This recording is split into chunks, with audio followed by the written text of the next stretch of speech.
Welcome to another exciting episode of the $1 Million Peddlers. I'm Papergoy. And I'm Mr. Magazine. And you're Mr. Magazine. Yes, that's what I said. And thus, I will ask you a question. I need you to put on your thinking cap, Okay. your seeing into the future cap. Wow, okay. What do you think the future of magazines are, Mr. Magazine? Collectible. Okay, well, what I think they are, I don't hope they are. Okay, 'Cause that's fair. I mean, if I'm running the magazine industry all over the world, at some point, it should all be digital. I would If agree. you think about it. That's where it should be going. But then you still have your diehard collectors and buyers of magazines that they want to hold them and feel something. Yep. So I think there's always going to be some percentage of magazines printed.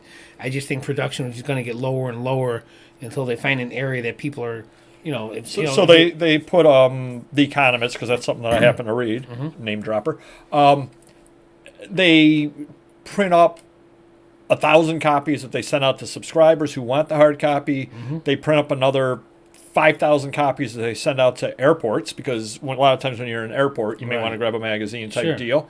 Yep. Maybe another 1,000, maybe a newsstand in New York City has some them. titles are in Wegmans, grocery stores, And then everything else is digital. But so the print runs are going to be Right. minuscule. Right. I mean, there's still collectors that, if I was collecting new Star Wars magazines, you can go to the Wegmans and get any type of new Star Wars. There's 3 different kinds there. There's celebrity, there's, automobile. So they have a huge variety, and there's how many hundreds of Wegmans around, or, so they're out there, but I can see it shrinking down over time. Well, I'll give a perfect example.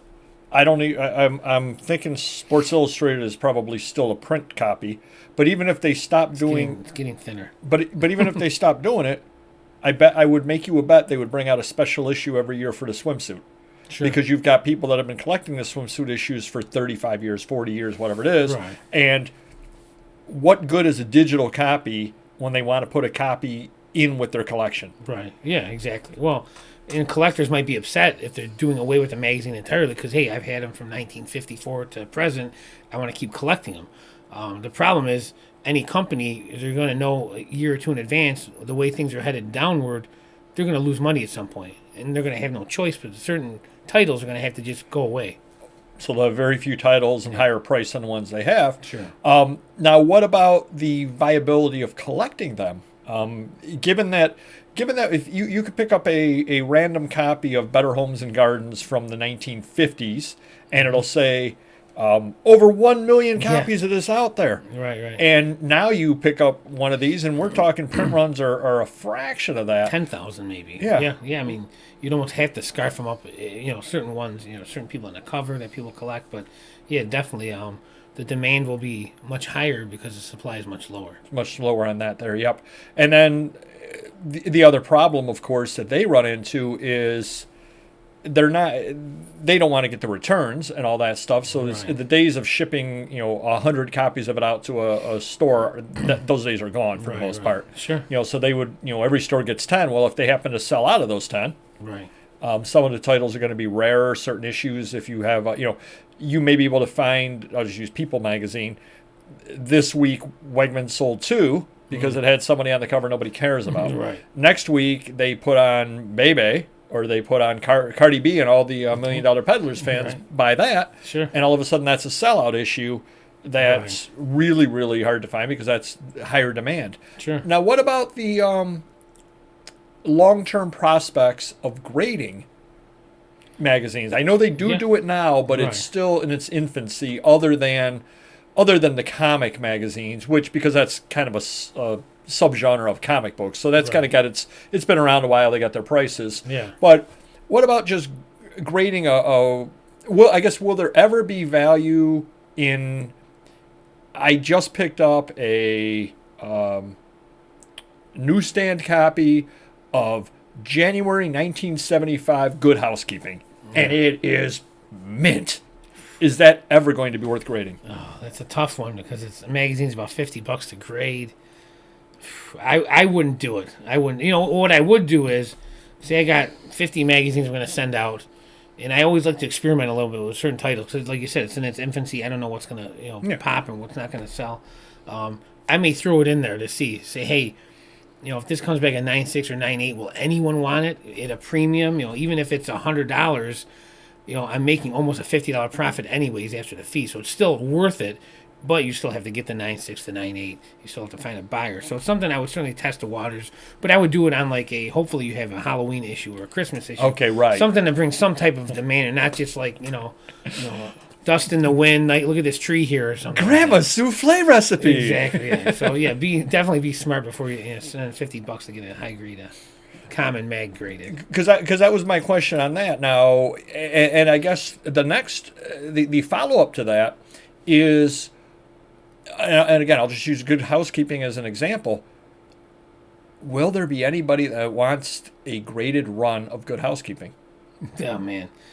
Someone that's like a multimillionaire that has money to throw away or something. I mean, I don't know. That's a lot. How many issues is that? That's thousands and thousands of days. So I'm going to say no. Maybe the early ones I could see if they're high grade. Or a Halloween cover. Yeah, just have a Playboy. Some are very collectible grade, and they can go for hundreds or thousands of dollars. But there's certain common issues they made so many of.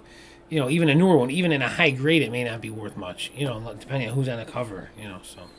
Yeah, just kind of wondering about that because I could probably, I guarantee you, if I won the lottery tomorrow. And I decided that I was going to send in every magazine that I have. Mm-hmm. I would have the highest graded example of almost every one of them. Right. Of course, it would be the only graded example of almost every one of them. I mean, like I said, my Star Wars collection, say I wanted to get them all graded, which I would never do. It's who knows how many thousand. But still, there might be some cool covers that I want graded. And they may not even be a high grade. It's just like, I want something graded like this in my collection. No one else thought of getting it graded. I'm going to grade this. Even though that's at 7, it might be worth $50, $100. I don't care. It's cool. I want it slashed. It'd be something you'd want. Right. Yeah, so it's kind of, especially because magazines are such a crazy thing. You can get down into where you have the magazines to the trade. So I have the only January 1977 wall covering and painting magazine graded. Very nice, yeah. Mm-hmm. They talk about the new color scheme in mauve, and I've got it graded 8.0. And so I just kind of was wondering from your opinion, being in there, where you saw it going. So basically, you feel there will always be a market for magazines. Yeah. Because there are always going to be some collectors out there for it.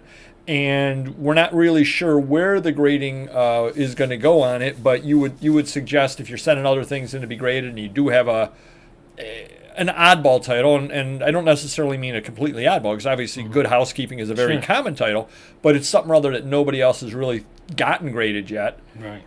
If you've got one in high grade and you're sending stuff in, take a flyer on it, because you just absolutely never know. If it comes back high grade, all it takes is one person out there to say, hey, that's really, really cool. Mm-hmm. And especially if they start looking at it and say you do get a 9.6. Yeah. They start looking at it going, geez, it's going to cost me $50 to get it graded, and there's no guarantee the one I send in is going to be a 9.6. Exactly. I'd rather buy from Mr. Magazine and pay $125, because if I send one in and it's not a 9.6 and I send a second one in, at that point I've already invested the amount of money for the 9.6. Right. Yeah, so that's kind of interesting. I kind of wanted to pick your brain here. Do comment down below on your thoughts of what's going to go on magazines. Obviously, Mr. Magazine and I both sell an awful lot of magazines, so we're definitely watching the trends and trying to learn the trends and all that kind of thing. But I think I would agree with Mr. Magazine. There will always be people to collect. And I'll give you the perfect example. There are people out there that collect Victorian trade cards. There are people out there that collect piano rolls. There are people out there that collect blotters. Right. Most people haven't needed a blotter for quite a few years. Right. Most people haven't received a trade card from a business probably ever. Well, and another thing, too, we're talking about the future of future magazines being printed. There's always going to be people collecting older Life magazines. I got to fill in my collection of Life magazines. So maybe it might give them more time. Hey, I'm going to stop collecting this title because they don't make any new ones. Let me work on filling in my Sports Illustrated. Let me work on filling in my Life, because those are always going to be there, what's printed.